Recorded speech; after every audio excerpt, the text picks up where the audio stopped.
And then over here. we add on That the creates over repairs. 9%. So you're doing the 7%. Yeah. Yeah, so your ARV times the 70% is gonna tell you how much your repairs will be.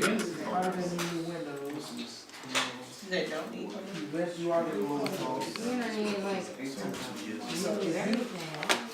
So I want y'all to write down what comps y'all use if you're not finished yet. Write down which comps you use, because some of you may have used some comps that may not be, and I throw up the MLS to kind of see, does those comps really work? Dream Team, what y'all got? We did 301 Bullock Street. And first we had to figure out the ARV. So in order for us to figure out the ARV, we had to do our comps. Okay. And our comps, we chose our comps. We didn't choose just any houses on this street, but we chose the houses that had the same similarities as 301 Bullock Street, which were 2 bedrooms, 1 bath. Okay. So we looked, we went on the city assessor's website and we looked up and the different properties that had 2 bedrooms, 1 bath. And we came across 3, which were 305 Bullock, 305 Bullock, 307 Bullock, and 313 Bullock. Then, once we did that, we went back to Zillow and got a Zestimate, used that Zestimate because basically they didn't have the actual sale price of the house, but they had an Zestimate how much those houses times. We did our closing. Carrying holding costs, which was, we did 3 months worth of the mortgage, plus the taxes, which gave us $1,653, but we rounded it off to $2,000. Yeah. And then we did minus our desired profit. So y'all gonna keep utilities off? See, that's why we did all the extra stuff. Okay. This we did all the extra stuff. Okay, all right. That's why like we did 30% versus 20%. Okay, so y'all had, Yeah. okay, all right. And then our desired profit was 30%, yeah, which gave us 30%. Our desired profit was 30%, which gave us an actual amount of $32,400 as far as profit, which led us to our offer of 49,000. We did grab a comp. There was no comp for a 6-bedroom, 2 bath in that area, but we did go to e-appraisal and look at the homes that was recently sold in the neighborhood. There was one 6-bedroom, 2 bath house that was sold for $146,000. I have some dreams about this home. I feel like we can split this home in 2 if you look at it. This the duck of the team, this the duck of the team. So if you look at it the way it's squared, you can already tell that this is an apartment and then this is an apartment. You see that AC right here. So realistically, these could probably go for $80,000 a piece. But to keep it fair, because we were only able to pull one comp for $146,000, we used the 146 as our template, and we're gonna use that one comp. Because we know that house actually sold. It's verified on the appraisal. It's right here, down. Look. Okay, so total repair costs gonna be $69,000.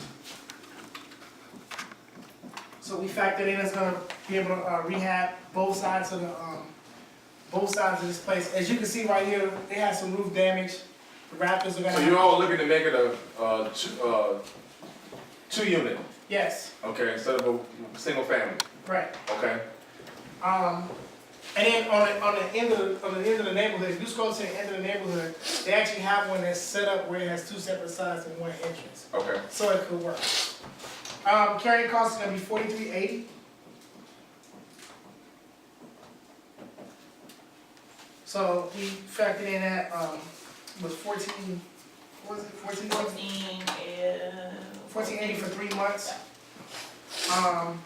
And then the final step was the 43,800 was our profit margin 30%. So we're looking to come in at 29,000. 29,000. But it's 28,850. So we just had round up 29,000. Alright, so when we were looking at this, our house is, like I said, it's listed for 40,000.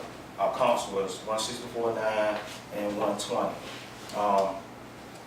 So we went with the highest comp. Now, our property is different from what we pulled comp, we try to get close as we could, right? So what set us apart is the fact that our property is 5 bedrooms, 3 baths, 2176. Our highest comp that we have is 4 bath, 3 bedroom, is 18.9. So that right there gives us an edge before we even go into the property and doing the rehab, that we pretty much outshine any property in the area before we even swing one hammer. The highest property, they sold it at $87 per square foot. So we decided to go at 190, I'm sorry, 90 square foot. That put it at the, after repair value at $195.99. We went with 30% profit. Okay. But we went with $30 per square foot Okay. as far as the repairs. Okay. And that put it at 65,280. All right, we estimate our carrying and hold cost at $3,250. That's including taxes, $3,250. That's including taxes, and I don't know if anyone knows, but anytime you do rehab on a building, you have to have the lights and the water function. All right, so you gotta pay for your utility bills as long as that property, from the time you purchase the property until you sell, you gotta have utilities on it. All right, and our offering price, though, we will go ahead and give them the listing $40,000 offering price. So, we also did 120 Linden Avenue. For our, I think we may have, well, this is what we use for our comps. We used what was already out there, being sold, and, not sold. Yeah, we never, we didn't look at what was sold, Okay. and we looked at the, city assessments also. So, our after repair value was $210,000. That's what we came up with. We took the $210,000 and then 210. We came up with, we then used the square footage rate, and we did 20%, which came up to $58,520 for repairs.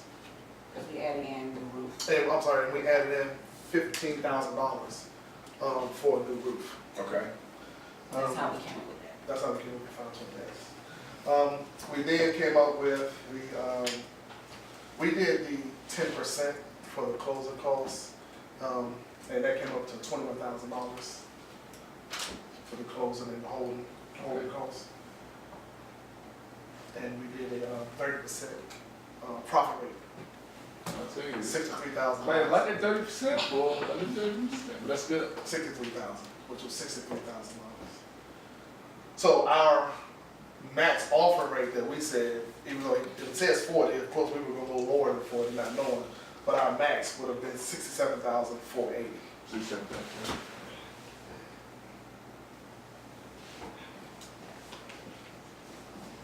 According to what, we say $67,480 according to this formula, but then in our minds, of course we got some room, because our profit margin is 30%, we want to come off that a little bit depending on how bad we want the property to be. And what's good about that is that if you all know what your max offer is, if you go to highest and best, now they know what they're willing to go up to really get it. All right? Because if you all say we're gonna stay firm on 40, and they like, well look, we really want this because we're gonna still make our 30%, they'll just go ahead and go up to the 67 and just snatch it. All right? And that's what investors do to determine, all right, they ask for highest and best. Look, do we really want it? We want it, let's just go get it, because it still fit our numbers. All right?